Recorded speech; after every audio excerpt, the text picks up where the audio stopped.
I mean, you could take a fish tape, and I should have brought that down there. That's another way you could do it. It's with the fish tape. But even with the fish tape, it's a long, thin little piece of metal roll, and you can fish that down from the ceiling down, or from the light switch up, and then try to hit the hole. You're fishing because you're trying to hit the hole up there, or you push it down from the top, come down, try to fish it through your fire block down into your light switch or something. Okay, that's another way. That's still going to be really tricky. I've done it before though. And another thing you could do, instead of drilling a hole from the ceiling on down, from your attic on down into there with a paddle bit, if you didn't have the extension, let's say, you just had a paddle bit, you drill a hole there, then you'd have to take a Sawzall and maybe cut a whole slot, a big square there. You know, that way as you're pushing the wire from here up through there, you've got a big enough hole through your 2x4, 2x6, whatever you got up at whatever thickness your wall is, the width of your wall, usually they're 2x4s. Okay.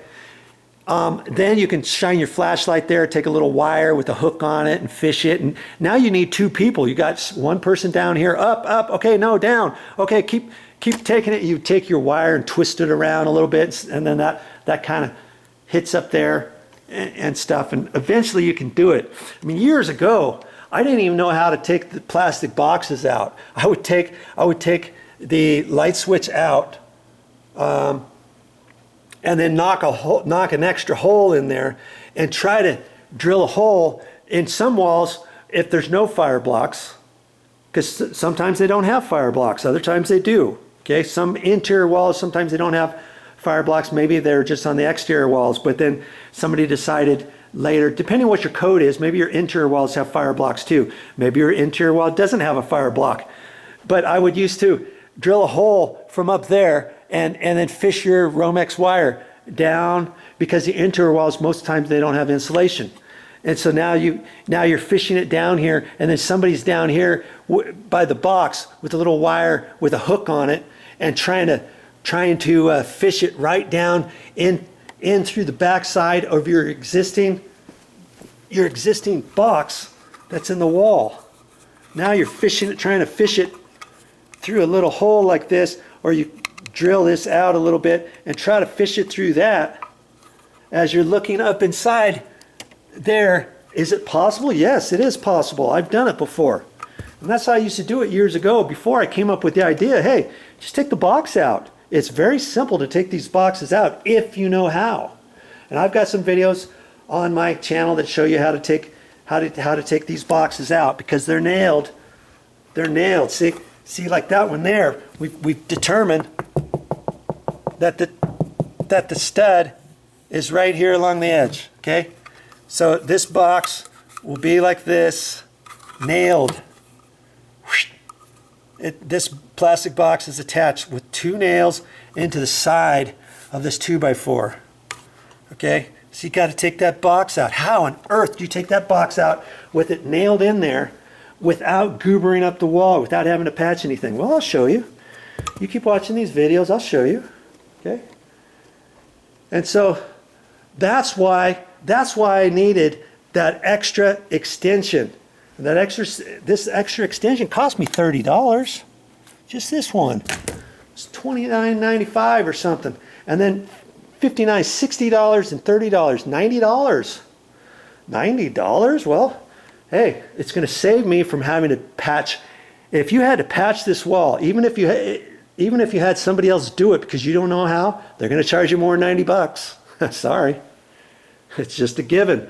They're going to charge you more than 90 bucks to install the sheetrock. They're going to charge you more than 90 bucks to install the wire. They're going to charge you more than $90 for doing the paints. Now you got 90 times 3, $270 for someone to come out here to do something. Had you only been able to watch a couple of my videos and you saw how I was going to start doing things and how I'm going to use these flexi bits to save that money on this one particular project, I'm going to save enough to where I could buy all of this, these flexi bits and the additional extension, so that I can use it for another project some other time over there, or over there, or at somebody else's house, or somewhere else in the house upstairs, or for somebody else at their project or whatever.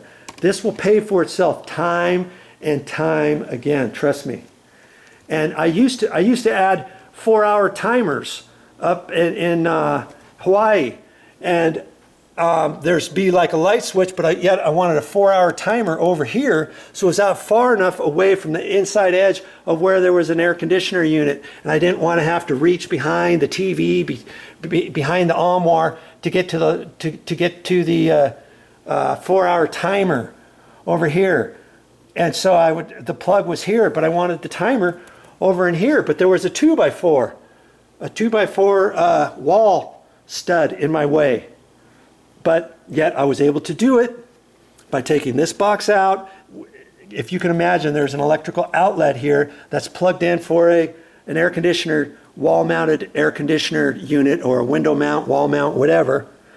And then I took that out and ran my flexi bit sideways and flexed it enough to get it over to the next stud over here, and drilled a hole from there. Had this sticking out far enough out because it was flexing, so I had my drill way over here, and I drilled through there. Boom, boom, boom, boom, boom. Put a cut-in box over here.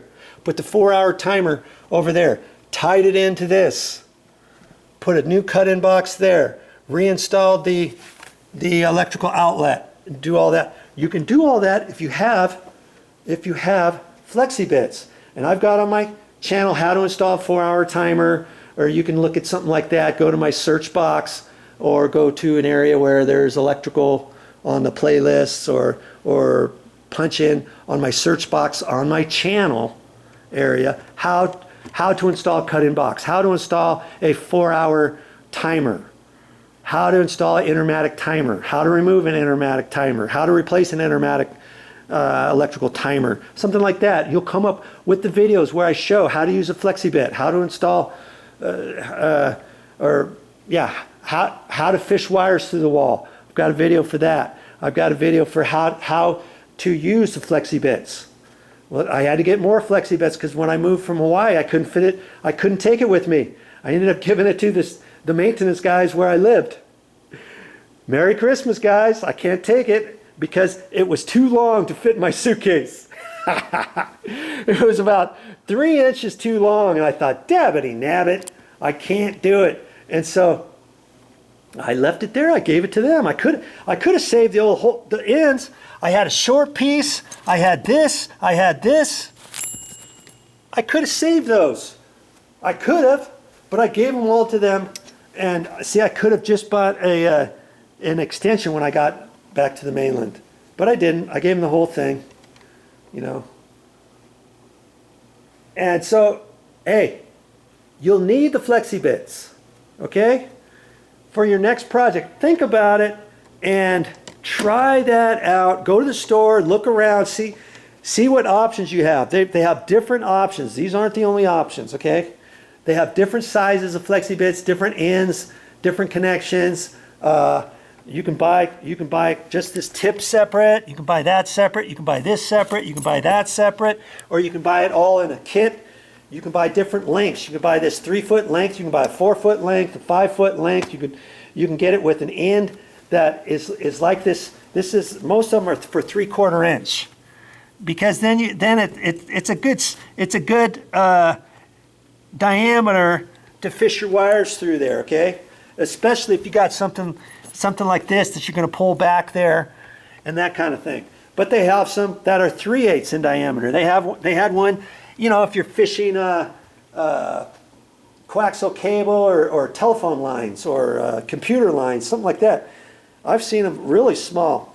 That computer guys get out there and they got long bits and they got all kinds of stuff, and you know, they do it for a living. They're all set up for it. But if you're only doing it a few times, you know, you can pick and choose how you want it. They also had one that was 1 inch, but it was actually welded onto the end, and it didn't have an end like this. It was different. So you couldn't take it off. Now these eventually you can take off. See, there's little set screws on there that you can take that off with an Allen wrench, but I wouldn't suggest if this is all nice and tight, leave it on there. Okay, but others, other brand, maybe this is all welded on there, you know, all one piece, and it just has an end like this, okay, or whatever. So take a look, and hopefully this video has helped you with your decision.